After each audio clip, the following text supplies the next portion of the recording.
जय हिंद, वंदे मातरम। तो कैसे हैं आप सब दोस्तों? उम्मीद है कि बहुत अच्छे होंगे। चलिए आज हम जो है क्लास 10th के बिहार बोर्ड के एग्जाम में पूछे जाने वाले कुछ महत्वपूर्ण क्वेश्चन को सॉल्व करेंगे और यह क्वेश्चन जो है बिहार बोर्ड के एग्जाम में आने का पूरा पूरा चांस है। तो ध्यान दीजिएगा, क्वेश्चन है कि एक्स और वाई में संबंध स्थापित करे बिंदु एक्स कामा वाई बिंदु 3,6 और -3,4 से समदूरस्थ है। यहाँ पे ध्यान से समझिएगा, देखिए यहाँ पे ध्यान दीजिएगा, देखिए ये जो x कामा वाई है इसको हम बिंदु P मान लेंगे और यहाँ पे ध्यान दीजिएगा ये जो x कामा वाई है इसको मान लेंगे P x कामा वाई। फिर यहाँ जो है 3,6 दिया है इसको हम A मान लेंगे। यहाँ पे जो 3,6 दिया है इसको A पॉइंट मान लेंगे और फिर यहाँ पे जो -3,4 दिया है इसको जो है हम B पॉइंट मान लेंगे -3,4। अब यहाँ पे ध्यान से समझिएगा आप लोग, देखिए इसको सॉल्व करते हैं। चलिए तो बने रहिएगा चैनल पे और यहाँ पे ध्यान से समझिएगा। देखिए क्या है क्वेश्चन, यहाँ पे जो P वाला है P x comma y P x comma y है, फिर यहाँ पे A है 3 कामा क्या है 6 है 3,6। तो अब यहाँ पे ध्यान से समझिएगा, देखिए जो P वाला पॉइंट है इसको हम x1 y1 मान लेंगे और जो यहाँ A वाला पॉइंट है इसको x2 y2 मान लेंगे। अब यहाँ पे देखिएगा ध्यान से, देखिए तो ये जो P वाला पॉइंट है ये x1 y1 का मान हो गया और A वाला पॉइंट है जो x2 y2 का मान हो गया। अब यहाँ पे देखिएगा ध्यान से, देखिए फिर यहाँ पे हम क्या करेंगे, यहाँ पे ध्यान समझिएगा, देखिए यह P वाला पॉइंट जो x1 y1 हो गया, यहाँ पे B वाला जो पॉइंट होगा ये x2 y2 का मान हो जाएगा। अब यहाँ पे ध्यान से समझिएगा, देखिए यहाँ पे रख लेंगे हम P x,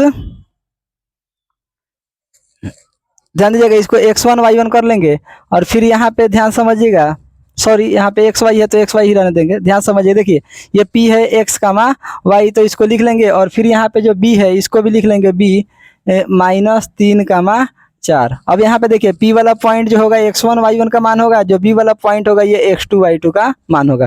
अब यहाँ पे देखिएगा, ध्यान समझिएगा, यहाँ पे ध्यान से समझिएगा, देखिए कह रहा है कि एक्स वाई में संबंध स्थापित करे x कामा वाई बिंदु 3,6 और -3,4 से समदूरस्थ है। तो यहाँ पे ध्यान दीजिएगा, अगर ये समदूरस्थ है तो लिखेंगे यहाँ पे क्या, यहाँ पे देखिएगा यहाँ पे होगा PA² बराबर क्या होगा PB²।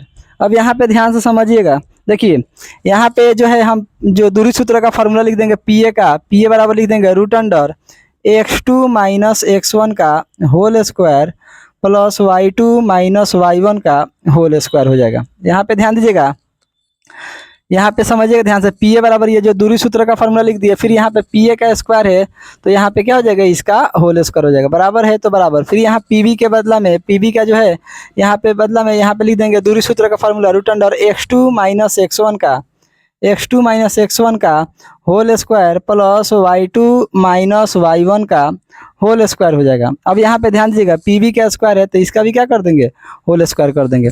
अब यहाँ पे ध्यान समझिए, देखिए क्या होगा, स्क्वायर से रूट हटेगा तो होगा x2 - x1 का होल स्क्वायर प्लस जो है y2 - y1 का होल स्क्वायर। यहाँ पे ध्यान दीजिएगा, फिर यहाँ पे क्या हो जाएगा, यहाँ पे बराबर है तो बराबर, फिर स्क्वायर से रूट हटेगा तो हो जाएगा x2 - x1 का whole square plus y2 - y1 का होल स्क्वायर हो जाएगा।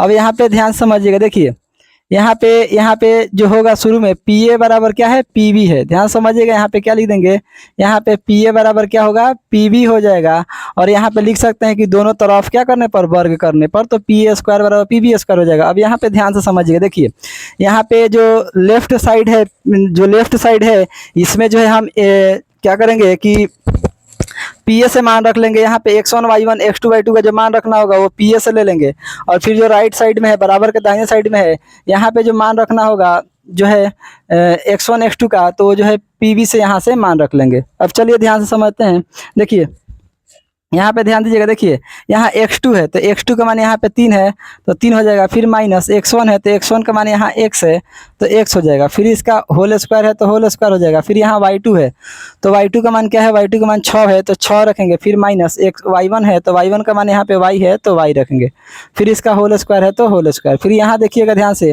यहाँ पे x2 का मान रखना है तो अब x2 का मान हम PB से रखेंगे, x2 का मान रखना है तो x2 का मान -3 है तो -3 हो जाएगा, फिर यहाँ पे माइनस यहाँ x1 है तो x1 का मान x रख लेंगे, फिर यहाँ पे ध्यान समझिएगा, होल स्क्वायर है तो होल स्क्वायर हो जाएगा। फिर यहाँ पे जो है y2 का मान रखना है, तो y2 का मान क्या रखेंगे, y2 का मान यहाँ 4 है तो 4 रखेंगे। फिर माइनस y1 है तो y1 का मान y है तो y रखेंगे।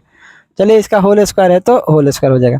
अब यहाँ पे ध्यान समझिए, देखिए इसको तोड़ेंगे हम a माइनस बी के होल स्क्वायर पे। क्या होता है a माइनस बी का whole square, a square plus B square minus 2ab होता है। अब यहाँ पे ध्यान से समझिएगा, देखिए यहाँ a है तो a का मान 3 है तो 3 रखेंगे। फिर फार्मूला में a का स्क्वायर है तो 3 का स्क्वायर हो जाएगा, प्लस है तो प्लस। फिर यहाँ b है तो b का मान x है तो x का x रख देंगे। फिर यहाँ b का स्क्वायर है तो x का स्क्वायर हो जाएगा। फिर -2 है तो -2। फिर यहाँ a है तो a का मान 3 है तो 3 होगा। फिर यहाँ पे b है तो b का मान x है तो x हो जाएगा। चलिए फिर प्लस है तो प्लस होगा। फिर यहाँ पे वैसे ही a माइनस बी का होल स्क्वायर, तो ये a का मान है, ये b का मान है, तो यहाँ पे होता है फार्मूला a स्क्वायर मतलब 6 का स्क्वायर हो जाएगा। फिर प्लस बी स्क्वायर यानी y का स्क्वायर हो जाएगा। फिर यहाँ पे -2 a का मान 6 हो जाएगा और फिर यहाँ b का मान क्या हो जाएगा, y हो जाएगा। फिर यहाँ पे ध्यान दीजिएगा, बराबर है तो बराबर। फिर यहाँ पे ध्यान समझिएगा, देखिए -3 है ना, तो यहाँ पे ध्यान समझिएगा, देखिए इसको ऐसे भी हम लिख सकते थे, यहाँ पे ब्रैकेट हटा देंगे और केवल -3 रहने देंगे। अब देखिए यहाँ पे ये a का मान है, ये b का मान है। अब देखिए इसको तोड़ते हैं a माइनस बी के होल स्क्वायर पे, तो a स्क्वायर मतलब किसका स्क्वायर, -3 का स्क्वायर। फिर यहाँ पे b स्क्वायर मतलब किसका स्क्वायर, x का स्क्वायर। फिर यहाँ पे -2 a के बदला में क्या होगा, a का मान क्या होगा, -3। और फिर यहाँ पे b का मान क्या हो जाएगा, b का मान क्या हो जाएगा, b का मान हो जाएगा x, तो x रख लेंगे। फिर यहाँ प्लस है तो प्लस हो जाएगा। फिर यहाँ पे ध्यान दीजिएगा, ये 4 जो है a का मान है, ये y जो है ये b का मान है। फिर इसको a माइनस बी के होल स्क्वायर पर तोड़ेंगे तो a स्क्वायर मतलब 4 का स्क्वायर, फिर प्लस b स्क्वायर मतलब किसका स्क्वायर, y का स्क्वायर, फिर -2 a के बदला में हो जाएगा 4 और b के बदला में हो जाएगा y। अब यहाँ पे ध्यान से समझिएगा, देखिए अब यहाँ से ध्यान समझिए, देखिए 3 का स्क्वायर 3 3 का 9 होगा, प्लस x का स्क्वायर क्या हो जाएगा, x स्क्वायर हो जाएगा। फिर यहाँ 3 दूनी क्या हो जाएगा 6 x है तो x, प्लस यहाँ पे 6 का स्क्वायर क्या हो जाएगा, 6 36 हो जाएगा, प्लस y का स्क्वायर क्या हो जाएगा, y स्क्वायर। और फिर -6 दूनी क्या हो जाएगा 12 y हो जाएगा। ध्यान दीजिएगा यहाँ पे क्या हो जाएगा, 6 दूनी 12 y। फिर यहाँ पे देखिए माइनस का स्क्वायर करेंगे तो प्लस होगा, 3 का स्क्वायर क्या होगा, 3 3 का 9 हो जाएगा। फिर प्लस x का स्क्वायर क्या हो जाएगा, x स्क्वायर हो जाएगा। फिर यहाँ माइनस में माइनस से गुणा होगा तो प्लस हो जाएगा। यहाँ पे 3 दूनी क्या हो जाएगा 6 और x है तो x हो जाएगा। प्लस यहाँ पे समझिएगा 4 का स्क्वायर क्या हो जाएगा, 4 चौका 16 हो जाएगा, प्लस y का स्क्वायर क्या हो जाएगा, y स्क्वायर हो जाएगा।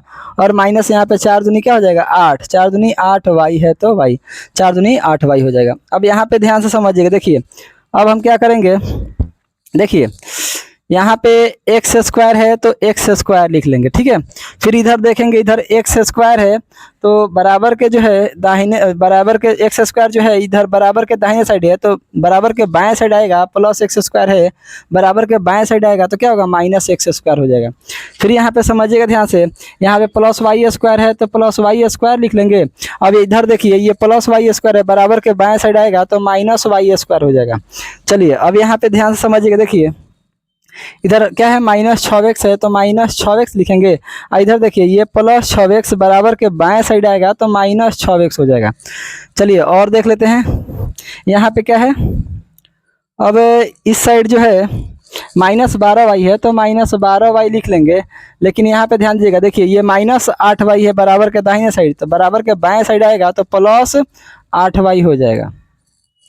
अब यहाँ पे ध्यान समझिएगा, अब क्या बच रहा है ये देखिएगा, देखिए अब यहाँ पे जो है इसको जोड़ देंगे 36 और 9, 36 और 9 जोड़ेंगे तो क्या हो जाएगा 45 हो जाएगा। ध्यान दीजिएगा, इसको जोड़ेंगे 36 और 9 क्या हो जाएगा 45 हो जाएगा। 36 गो और 9 को जोड़ेंगे तो 45 को होगा। इधर देखिए इधर क्या क्या मिल रहा है,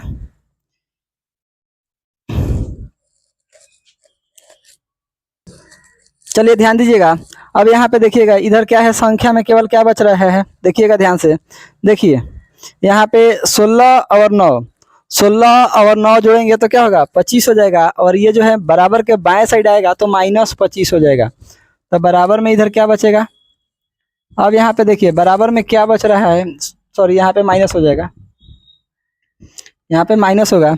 अब यहाँ पे देखिए बराबर में क्या बच रहा है, देखिए सबको हम जो है इधर से सबको हम बाएं साइड बढ़ा लिए तो बराबर में इधर क्या बचेगा, 0 बचेगा। हेलो ध्यान दीजिएगा, चलिए समझते हैं। यहाँ पे देखिए तो अब क्या हो जाएगा, देखिए यहाँ पे प्लस एक्स स्क्वायर और माइनस एक्स स्क्वायर ये जो है कट जाएगा, देखिएगा ध्यान से। फिर यहाँ पे प्लस वाई स्क्वायर ये माइनस वाई स्क्वायर ये भी कैंसिल हो जाएगा। अब यहाँ पे ध्यान से समझिए, देखिए अब इधर से क्या मिला है, देखिए -6x और -6x माइनस क्या हो जाएगा, 12x हो जाएगा। फिर यहाँ पे ध्यान से समझिएगा, देखिए 8 गो वाई में से जो है 12 गो वाई घटेगा तो माइनस कितना होगा, 4 गो वाई हो जाएगा। ध्यान से समझिएगा, 8 गो वाई में से 12 गो वाई घटेगा तो -4 गो वाई होगा। अब यहाँ पे देखिए 45 गो में से जो है 25 गो घटेगा तो क्या होगा, +20 गो होगा। यानी 45 गो में से 25 गो घटेगा तो 20 गो होगा, बराबर में क्या होगा, 0। अब यहाँ पे देखिए सब में से हम माइनस कॉमन कर लेते हैं और सब में से जो है 4 कॉमन कर लेते हैं, क्योंकि 12 में 4 3 12, फिर यहाँ पे 4 है ही है, फिर 20 में जो होगा 4 5 20 हो जाएगा। अब यहाँ पे देखने को मिल रहा है कि सब में जो है 4 कॉमन है, तो यहाँ पे हम -4 कॉमन कर लेते हैं। चलिए यहाँ पे ध्यान दीजिएगा, अगर यहाँ से माइनस भी कॉमन हो गया और 12 में से क्या हो गया, 4 कॉमन हो गया तो क्या बचेगा, यहाँ से 3 बचेगा और x बचेगा, 3x बचेगा। यानी -12x में से -4 कॉमन हो गया तो क्या बचा, 3x बचा। यहाँ से माइनस कॉमन हो गया तो प्लस बचेगा। अब यहाँ से देखिएगा 4 कॉमन हो चुका है तो केवल y बचेगा। यहाँ पे समझिए, यहाँ पे प्लस में से एगो माइनस कॉमन हो गया तो एगो माइनस बचेगा, क्योंकि प्लस में माइनस पूरे माइनस करके प्लस होता है, तो एक माइनस कॉमन हो गया तो एगो माइनस बचेगा। चलिए यहाँ पे आप समझिएगा ध्यान से, देखिए अब 20 में से जो है 4 कॉमन हो गया है तो क्या बचेगा, 5 बचेगा। चलिए फिर यहाँ पे बराबर में 0 है तो 0। अब यहाँ पे समझिएगा, देखिए -4 यहाँ पे गुणा कर रहा है तो -4 जो है बराबर के दाहिने साइड जाएगा तो भाग करेगा 0 में। तो अब यहाँ पे मिलेगा 3x + y, ध्यान दीजिएगा 3x + y -5 और बराबर में 0। ये -4 जो है गुणा कर रहा है, इधर आएगा तो क्या करेगा, भाग करेगा। तो यहाँ पे मिलेगा क्या, जो है 3x + y -5 बराबर 0 में -4 से भाग हुआ तो 0 हो जाएगा। यही हमारा क्या होगा, यही हमारा आंसर होगा।